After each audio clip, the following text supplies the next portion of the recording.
agomba kugaruka. Ibi ni ibibazo byibazwa na benshi. Azaza ryari? Ari hehe? Kuki atagaruka? Impamvu Kristo agomba kugaruka, impamvu ya mbere ni ukugira ngo ubwiru bw'Imana bugaragazwe, bumenywe na buri wese. Turibaza Imana irihe? Imana ibaho? Ibyo bibazo byose Kristo nagaruka nibwo bizasubizwa, noneho tukamenya ukuri kw'ibihe n'ibihe. Ibyo twagiye tubwirwa, ibyo dutekereza, ibyo twibaza, ibyo byose bizahita bibona igisubizo. Impamvu rero bigenda bigaragarira umuntu wese ko tugenda dusatira ibyo bihe, twabyita ibya nyuma, twabyita iby'isi yindi izahitiza, ariko ibyo bihe tugenda tubyegera, ndibaza neza ko bigenda bigaragarira buri wese. Ikindi rero namwe nibaza ibibazo nawe kuko wabyibaza, Imana iri hese ko tutayibona, ese niba Imana izasenya ibintu byose ikabishyira ku mucanga, ni ubuhe buzima tubayeho? Kuko twaba turi mu buzima bw'icyaha kandi Imana yanga icyaha, ubwo buzima tubayeho ni ubuhe? Ibyo byose tuzabimenya Kristo agarutse, kugira ngo ukuri kw'Imana no gushaka kw'Imana byose bigaragarire buri wese. Ikindi rero impamvu Kristo agomba kugaruka nuko isi yabeshwe ibinyoma byinshi. Ibyo binyoma rero biri kugenda bisatira umusozo wabo, igihe cyabyo, igihe cy'ibinyoma kiri kurangira. Ni ukuvuga ibinyoma bijyaho bigafata intebe imyaka n'imyaka, ibisekuruza n'ibisekuruza, ariko ikinyoma kikongerwa ko igihe cyacyo kizageraho kikarangira. Iyo ikinyoma kirangiye rero nibwo ukuri kugenda gusohoka hanze kwigaragaza, kugira ngo abantu bakumenye. Ni ukuvuga ngo turi kugenda dusatira ibyo bihe by'ukuri kugiye kwigaragaza, kugaragarira buri muntu wese, kugira ngo tumenye ubwiru bw'Imana, tumenye Imana umugambi wayo ifitiye muntu nyuma y'ubuzima ibinyoma bimara kurangira. Ikindi rero Kristo agomba kwigaragaza, yitwa amazina menshi, bamukorera amashusho.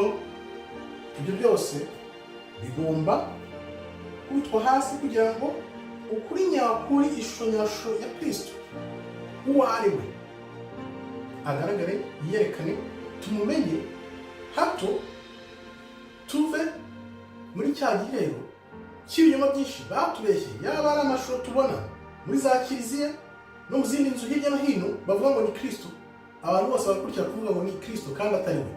Ibyo byose rero ayo mashusho agomba kuvaho, noneho umuntu akamenya Kristo ninde. Ayo mashusho batubeshye, ibyo byose bagiye badupakiramo kugira ngo tubikurikire buhumye, biganisha abantu kurimbuka, biveho, noneho dukurikire Kristo ari uzatuyobora, natwe tukayobora nawe abazaba baratoranyijwe bemeye gukurikira umurongo w'Imana. Kuko ibihe biri imbere bizerekana uri ku ruhande rwa Satani n'uri ku ruhande rw'Imana, byanze bikunze. Ibyo ni ibintu bizigaragaza uko ibihe bigenda bisatiye iyo minsi y'ukuza kwa Kristo, nibwo n'abakristo bazamenyekana, n'abandi bari ku ruhande rwa Satani nabo bakamenyekana bidasubirwaho. Ikindi rero impamvu Kristo agomba kugaruka no kubera iki? Nuko Kristo, wibuke dusenga tuvuga ngo reka ugushaka kw'Imana kuze nk'uko biri mu ijuru. Uvuga ngo ugushaka kw'Imana kugomba kugaragarizwa muri Kristo ubwo azaza, noneho ubwami bw'Imana bugahabwa intebe. Kristo ari umwami w'ubwami buzahoraho iteka ryose. Niyo mpamvu rero agomba kugaruka kugira ngo ikibi kiranduke, kirimburwe mu bantu burundu, maze abantu bongere bezwe. Abazaba barahisemo Satani birumvikana ko bazaba barakurikira Satani bazabajya, n'abazakurikira Kristo nabo bazakomeza urugendo na Kristo kugira ngo bayoborane nawe umwami n'umukiza wabo.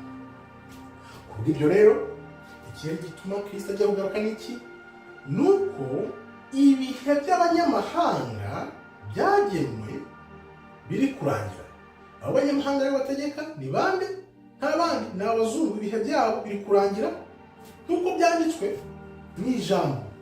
Igihe cy'abanyamahanga nikirangira, nibwo Kristo azaza akima ingoma ye, akayoborana n'intore ze abantu bazaba barahisemo umwami Kristo aho guhitamo inzira za Satani.